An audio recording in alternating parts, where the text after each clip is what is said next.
Hello, this is Paloma. I come back with the story the sky is telling for the next few days. Beautiful family, thank you for sharing space with me. We are truly immersed in the process, aren't we?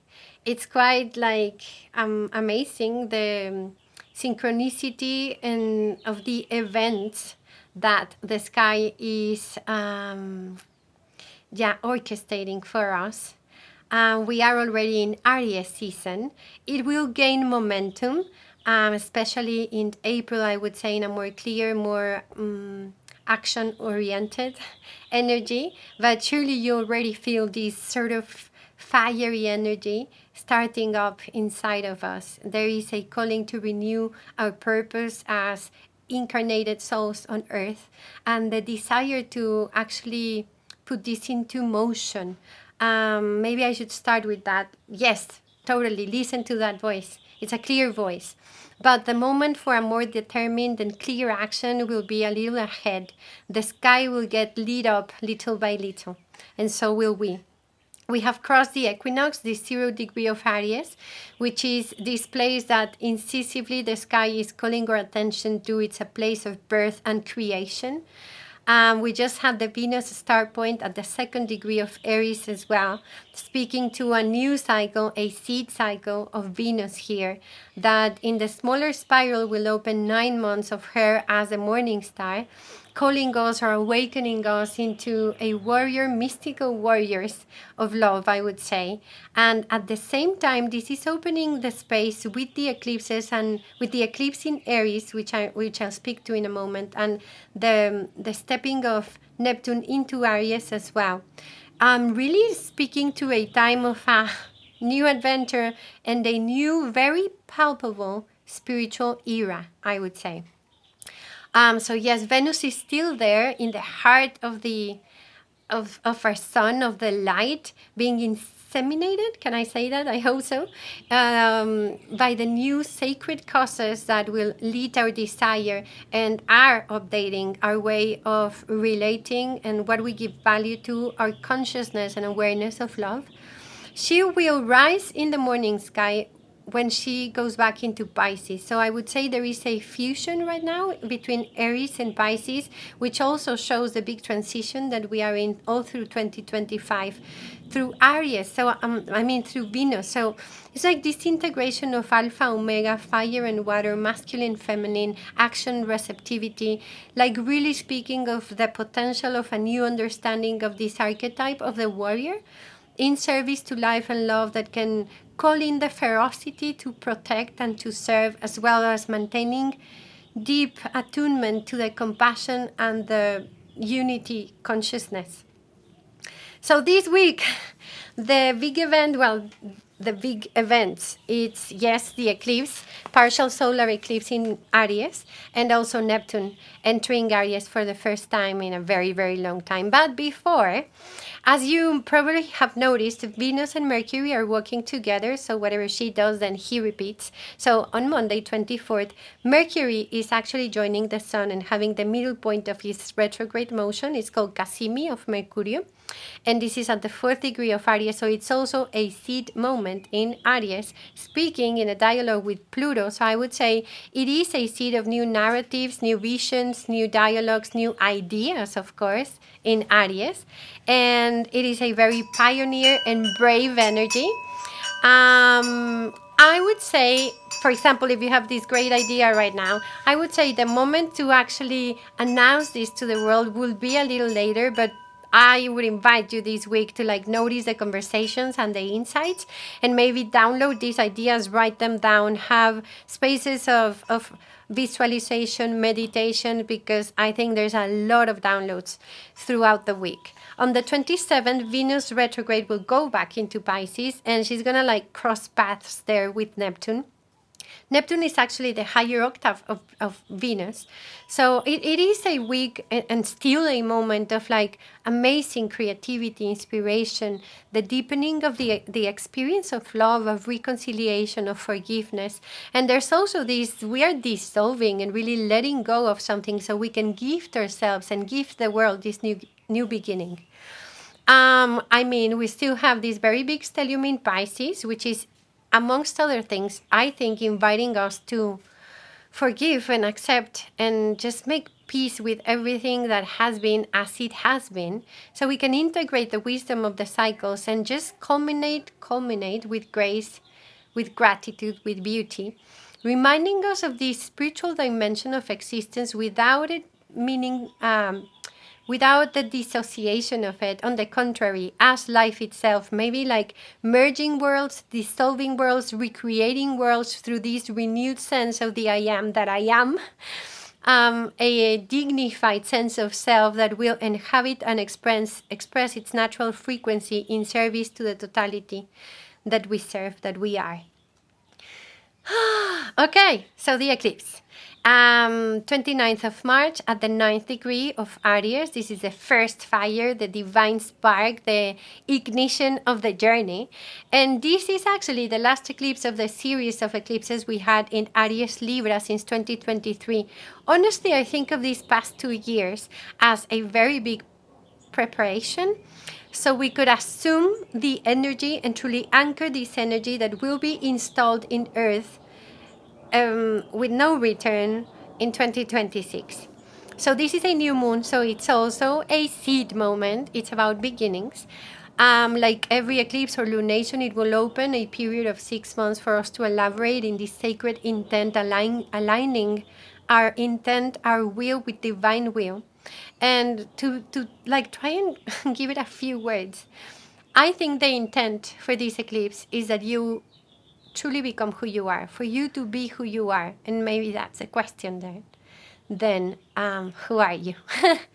I think that's the beauty of this sky. It's inviting us to have a deep encounter with the truth of who we are and what we have come to experience, and also to collaborate to the patterns, to the threads of this time. And do not doubt that there is a purpose for you being alive here and now in this such a pivotal time for existence. This is an update of the purpose and a calling into self-realization. I would call this the eclipse in Aries like the self-realization eclipse, which reminded me of Yogananda's words.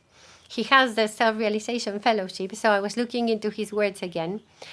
And he speaks of self-realization as a comprehension that you are one with God and in the possession of the kingdom of God. That self-realization is a process of changing your identity or your identification with the identity of the ego towards the infinite being that you are.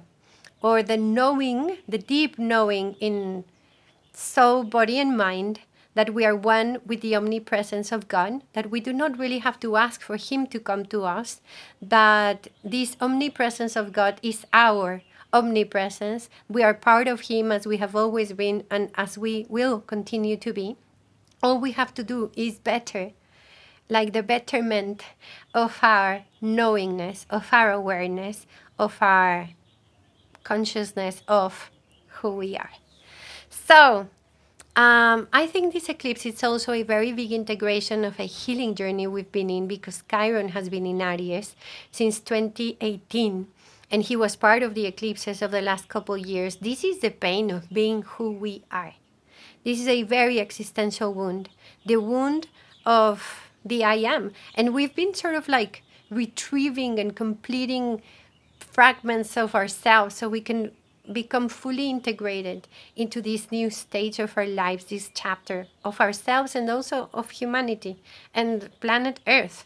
So I think there is probably like an opening for a deep understanding or comprehension of what this journey has implied, and then therefore like an internal decision to move on, to like really let go of all of this emotional baggage, because there is a new adventure calling, and it requires us with courage, with hope, lead up, and they will get lead up.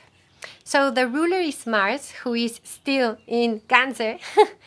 At the moment of the eclipse, he's actually in a square to Chiron, which is precisely suggesting, because this is the third time he does this. So this is suggesting to me, even though this very soft and vulnerable place is being touched, which is Chiron, it stimulates the deep connection to our own emotional needs and the becoming accountable and responsible for providing ourselves with the security that we long for.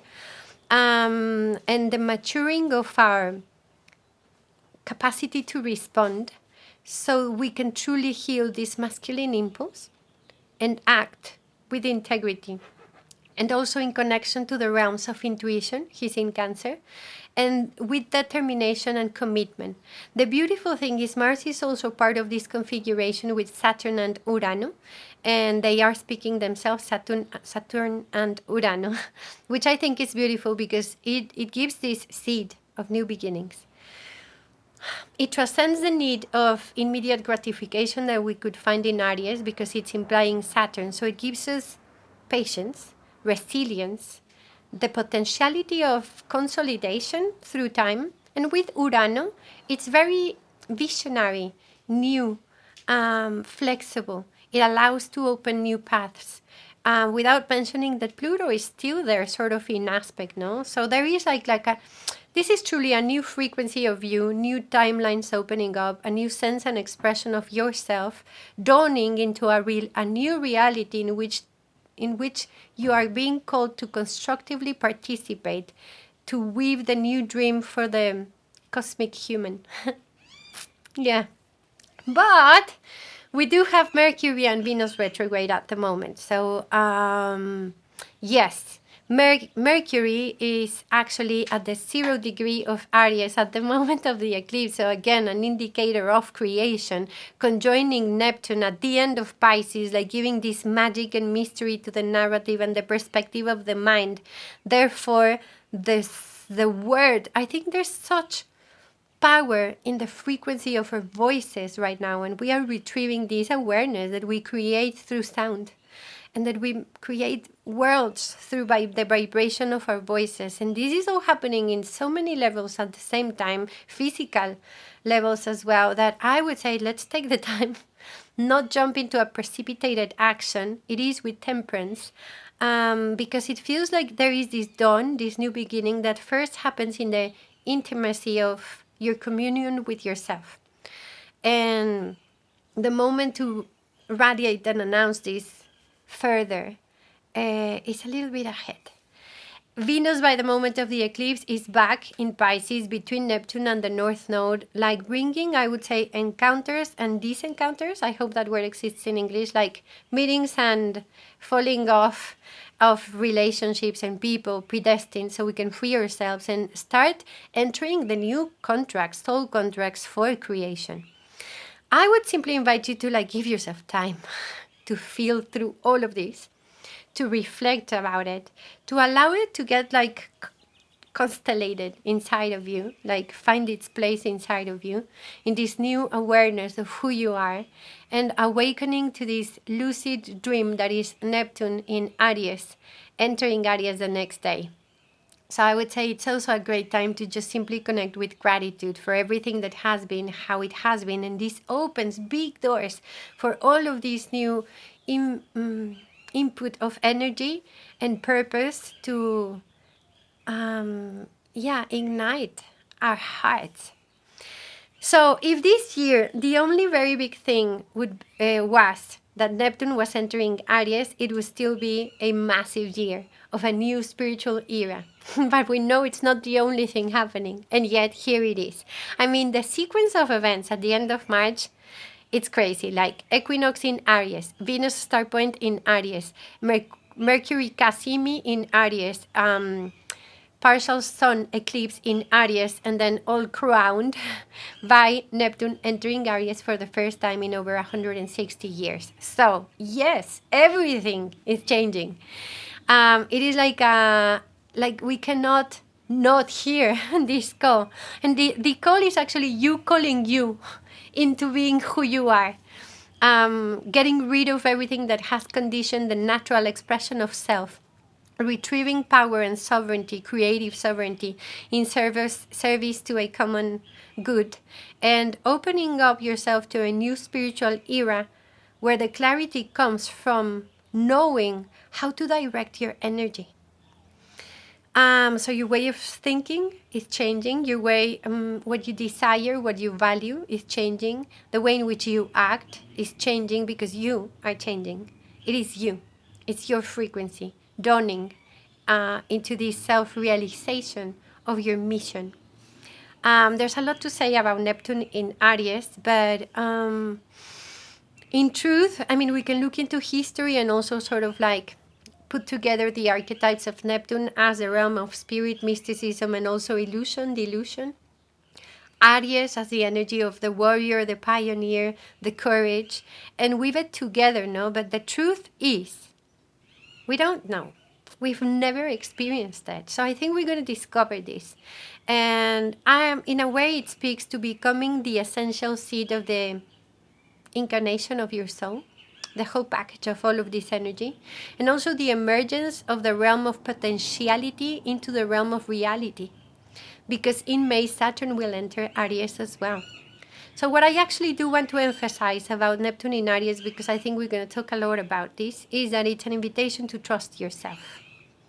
It's a mastery of intuition, actually, because he will bring confusion and uncertainty and might extreme the energy from the shadow expressions of Aries and Neptune at the beginning.